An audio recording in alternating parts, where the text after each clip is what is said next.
The man was big, tall, with a broad chest and shoulders. Despite his size, he rode with effortless grace, relaxed and at ease as if born in the saddle.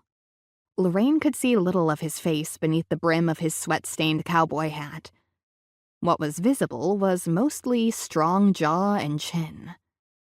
Saddle leather creaked as the horse and rider entered the ranch yard. A red calf was draped across the saddle in front of the rider.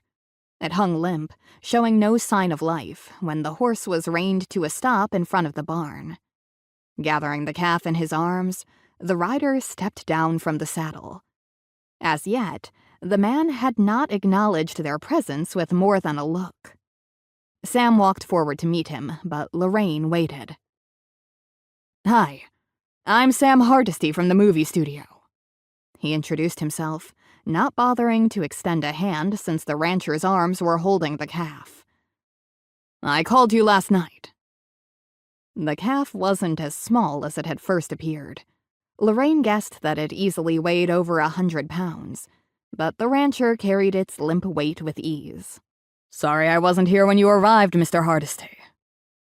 The man's voice was pitched low with a pleasant drawl, despite the business tone. "Do you mind if we hold off our talk for a few minutes? This calf is in bad shape. I have to tend to him first."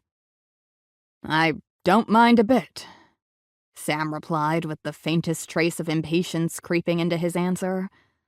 LaRaine removed her boot from the bumper and moved a couple of steps to bring her in line with the path the man was taking to the house.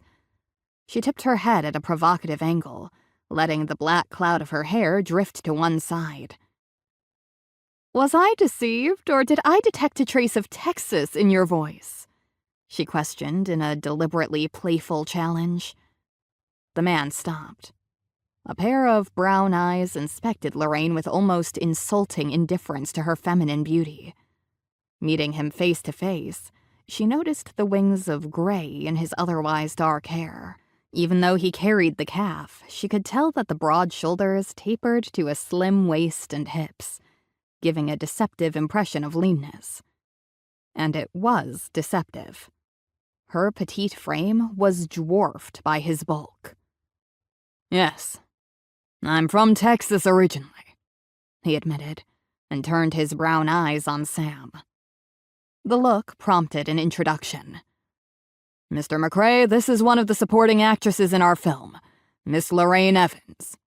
She came along to get an idea of the lie of the land." His sly innuendo wasn't wasted on LaRaine. Sam had meant she was checking the rancher out. She had the suspicion that the rancher knew exactly what Sam meant. It was an unnerving feeling. She had expected him to be something of a country bumpkin, unversed in the subtleties of life, someone who could be easily tricked. She caught a hint of worldly sophistication in those glittering brown eyes despite the obvious brute force.